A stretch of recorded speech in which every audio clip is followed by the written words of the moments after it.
If there are going to be more coups anywhere around the continent, so be it. Because I also believe, true, where coups are taking place, there must be something wrong that has been happening. Some mornings in Africa don't need thunder to feel dangerous. They carry their own electricity, heavy, silent, and tense. In cities from Antananarivo to Bissau, people have learned to read that silence, the pause before soldiers appear on the streets, the quiet that often speaks louder than any political speech. It is in that same atmosphere that one African leader recently said something that stopped the continent in its tracks. He didn't whisper it. He didn't hide behind diplomatic language. He spoke it plainly, almost calmly. If more coups happen, so be it. For many older Americans watching from afar, people who lived through the Cold War, the fall of the Berlin Wall, Vietnam, and Iraq, such a statement sounds shocking. A coup is supposed to be the ultimate sign of instability, chaos, or foreign interference. It is what headlines call failure. But what if, as this leader argues, coups are not the disease, but the symptom? What if they are not random explosions of anger, but the final cry of societies pushed to the edge? Across Africa today, young people feel trapped between leaders who don't listen and systems that refuse to change. Roads crumble, hospitals collapse, elections are stolen in broad daylight, and yet the world keeps applauding the same handful of politicians so long as they protect someone else's interests. And when the youth finally erupt, the world asks, why are these coups happening instead of what pain caused this in the first place? That is where our story begins. Because understanding the rise of coups across Africa is not about defending them or condemning them. It is about asking the deeper question, what happens when leadership no longer belongs to the people? And as we explore this together, I want to ask you, yes, you watching from America. Do you believe a nation can survive when its leaders stop telling the truth? Could any society remain stable if its young people lose hope in the future? If you believe the truth matters more than the headlines? If you want to understand the real forces reshaping Africa today, then please stay with me. And consider subscribing because stories like this don't often make it to the evening news. To understand why this leader spoke so boldly about coups, we need to step back and look at the reality unfolding across the continent, a reality many people outside Africa rarely hear in full. According to him, coups do not simply happen. They do not fall from the sky like sudden storms. In fact, he insists that in more than 90% of cases, a coup is the final eruption of pressure that has been building quietly, often for years. It is the moment when a society reaches its limit, when people who have been unheard, unseen, and unvalued finally decide to break the silence. He explains it in simple terms. You can read the news, you can admire speeches, you can believe the glowing reports, but beneath all that, something deeper is happening. When a coup explodes, it is often because a truth was being buried, a problem was being ignored, an injustice was being covered up. And here is the part that made so many Africans stop and think. Many of these coups are happening in countries that the West has publicly praised for strong leadership, stability, and democracy. But if those compliments were true, he asks, why are coups erupting in those very places? Could it be that the outside world has been applauding leaders who did not deserve applause? This question takes us to one of the most important themes of his message, the disconnect between external praise and internal reality. He asks viewers to think about countries like Madagascar or Guinea-Bissau. In both cases, the outside world saw elected leaders, development partners, and stable governments. Yet on the ground, citizens felt something entirely different. They felt ignored. They felt lied to. They felt abandoned. And eventually, the tension broke. In the case of Madagascar, as he points out, the coup was unambiguous. A leader fled, another took over, and the streets erupted. There was no mystery about what had happened, but he notes that some coups are so strange, so oddly executed, that even he wonders whether they are coups at all. In one example, he jokes that the situation looked like a man trying to overthrow himself, a comment that many Africans found both humorous and painfully accurate. It reflected just how confusing political games can become when a country's leadership loses touch with its people. Then he turns to a deeper, more uncomfortable truth. If young people are choosing coups as their last resort, something fundamental has already broken. People do not wake up one morning and say, let's overthrow the government just for sport. Something must have driven them there. Something must have pushed them from A to Z without any meaningful stops in between. He does not argue that the youth are always right, far from it. He warns that among them are hotheads, impulsive minds that could lead others recklessly. But even if some are reckless, he insists that it is still the responsibility of leaders to stop that recklessness from spreading by listening to the people, by involving them, by making them feel they belong. Because once a whole population begins to feel alienated, once people sense that their leaders no longer see them, hear them, or respect them, the ground becomes dangerous. And when a nation arrives at that point when trust has collapsed and hope has evaporated, the spark of a coup is no longer surprising. It is predictable. He sums it up with a simple truth that hits harder the more you think about it. If leaders do not make their people feel included, the people will eventually make their own decisions. And for many African countries today, those decisions are now playing out in the streets, not the ballot box. This is the central event beneath all the events, the truth behind the headlines. Because coups are not born in military barracks. They are born in the hearts of citizens who have waited too long for their country to change. If the first part of this conversation explains why coups happen, the next part reveals the moment the story reaches its emotional peak, the moment when the speaker confronts something few African leaders ever say out loud: the hypocrisy of the international community. His words are sharp, deliberate, and meant to unsettle those who prefer comfortable narratives. He reminds us that many of the very leaders who later face coups were once celebrated by foreign governments, Western diplomats, and international institutions.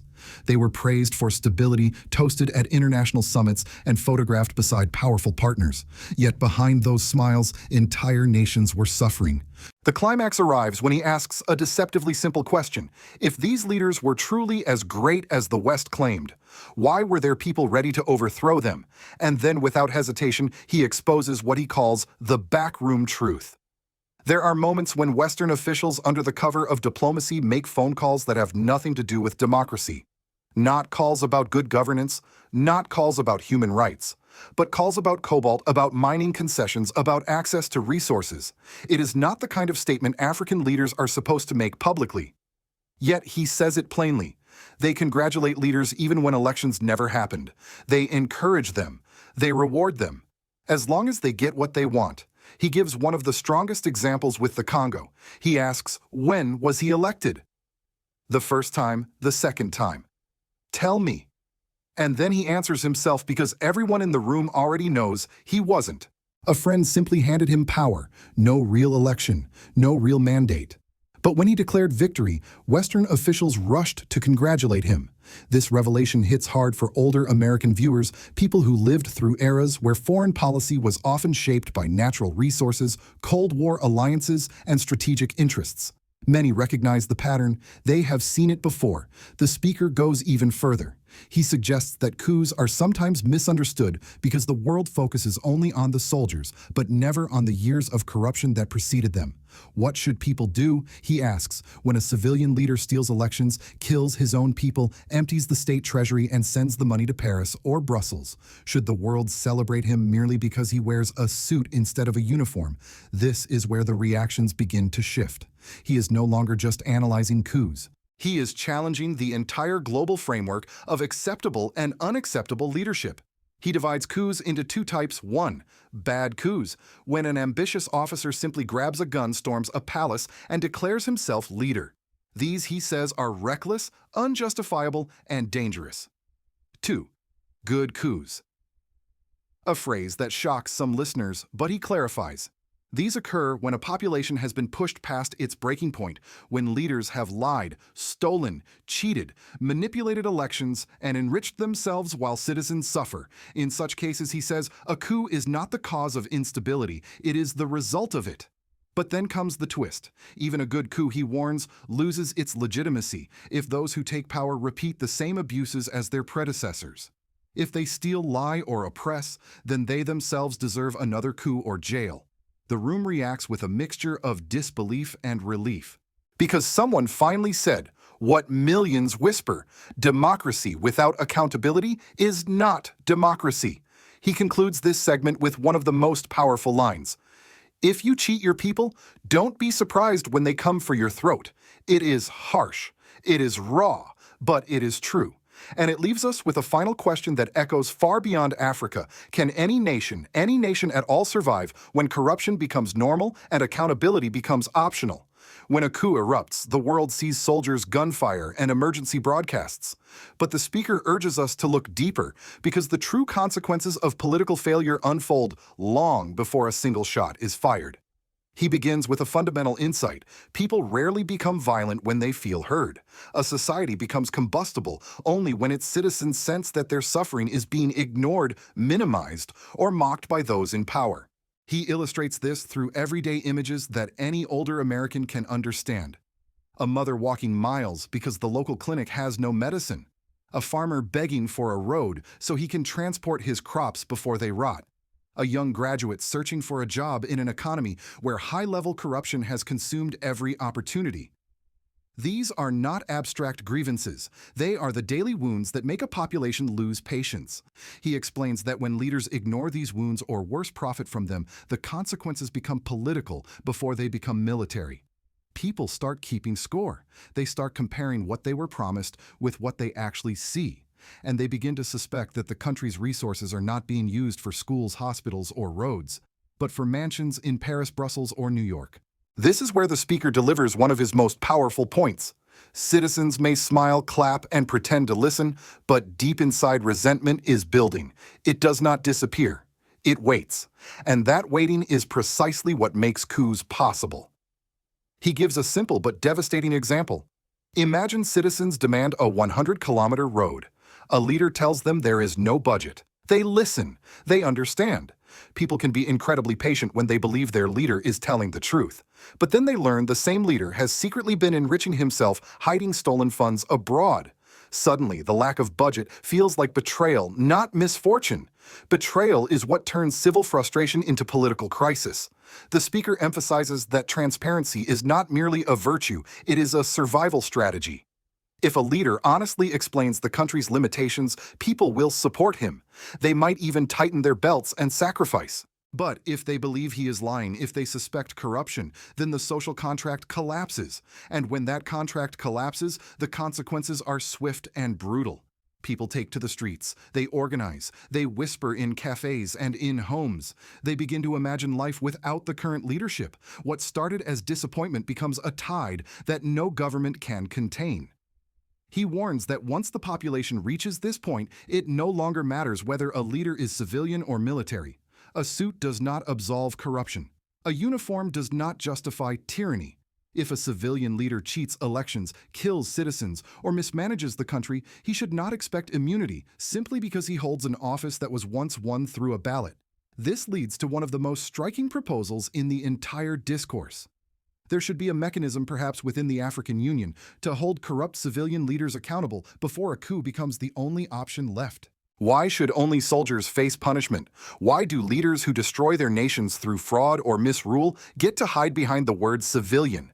He invites us to rethink what legitimacy means. Elections are meaningless if they are rigged. Democracy is meaningless if it protects only those in power. Stability is meaningless when it is manufactured by repressing the truth. In his view, the political consequence of ignoring these realities is simple and unavoidable. If leaders refuse to fix the system, the people will eventually fix it for them by whatever means they have. It is a sobering message and a warning. From the vantage point of Washington, Brussels, or London, coups in Africa are often described as sudden shocks, abrupt ruptures in an otherwise stable political landscape. But the speaker challenges this worldview head-on. He argues that what Western governments call instability is often the delayed consequence of political decay they themselves ignored, enabled, or quietly endorsed. His words cut sharply. You congratulate leaders even when elections never happened. For many older Americans who lived through decades of U.S. foreign policy, from Cold War alliances to oil-driven partnerships in the Middle East, this criticism feels familiar. It is the uncomfortable truth of geopolitics. Sometimes stability is valued more than justice and access to minerals more than integrity. He explains that Western praise often goes to leaders who appear cooperative, predictable, or economically useful. But usefulness is not the same as legitimacy. And when a government celebrated abroad is collapsing at home, Western institutions are among the last to acknowledge the cracks. They see partnership. Citizens see oppression. He points to the Congo as a glaring example. A leader who came to power without a true election was treated internationally as a legitimate head of state. Why? The answer, he suggests, lies not in democracy, but in cobalt, a mineral essential for smartphones, electric vehicles, and the American clean energy transition. This is not an anti-American sentiment. It is a reminder that global demand shapes global behavior. For American viewers, this invites a difficult but necessary question.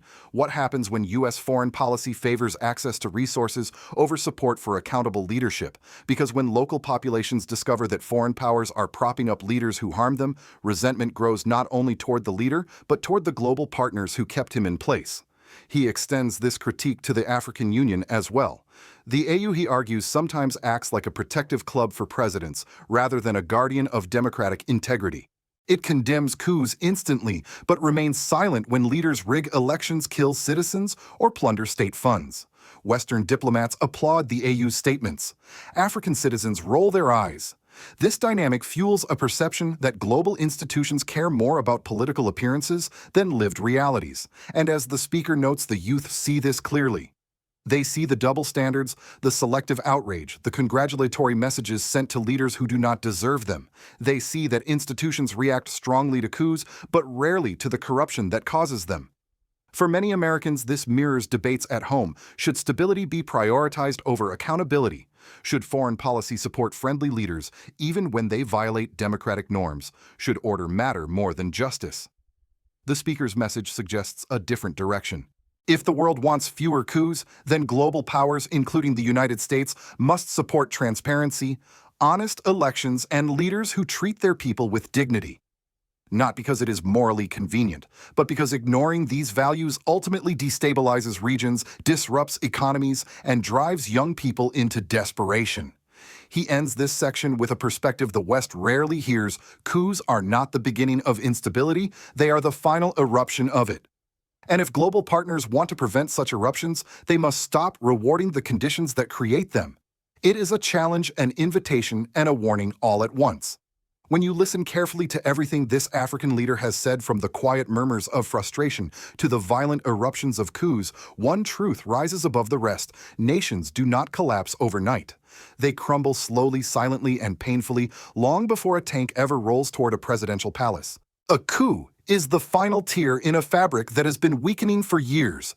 It is the last cry of a population who no longer believes anyone is listening. And that is where his warning becomes not just a message for Africa, but a message for the entire world, including the United States. He reminds us that leadership is not merely about holding office. It is about holding trust. People can endure hardship more than we often imagine, so long as they believe their leaders are honest about the challenges. They can live with limited budgets, slow progress, even setbacks, as long as they are treated as partners, not subjects. But when citizens discover that the scarcity they were asked to endure was engineered, when they learn that their sacrifices funded mansions abroad, when they see elections, twisted voices silenced, and dignity denied, then the consequences are inevitable. Not because people are violent by nature, but because betrayal is violence too, the quiet kind, the kind that accumulates until it explodes. His message at its heart is a plea for a different path, transparent leadership, inclusive governance, and institutions that hold all leaders accountable, not only the ones who fall to coups. And this is where the story widens into a global question. If Africa wants to prevent future coups, what must the world stop encouraging? What must the world start supporting? Because just as corruption can cross borders, so can accountability. Just as exploitation can be globalized, so can integrity. For older Americans watching this, people who have lived through political upheavals, civil rights movements, foreign wars, and shifting global alliances, the lesson feels familiar. A democracy survives only when it earns its people's trust, not when it demands it, not when it manipulates it, but when it earns it. And so, we end where we began, with a continent holding its breath and a leader daring to say what many have been afraid to admit: coups are a mirror. They reflect what leaders have refused to see. The question now is not whether more coups will happen. The real question is, will leaders, African and global, finally listen before the next one erupts? And for us gathered here in this community, Americans, Africans, and friends around the world, there is one more question worth asking. Do you believe that leaders like President Ibrahim Traoré, who promises transparency and reform, are on the right path? Or do you think someone else should take Burkina Faso forward? If you care about truth over headlines, if you believe Africa deserves real leadership, not recycled promises, then please share this video and subscribe, because voices like yours may be the only reason stories like this continue to be told.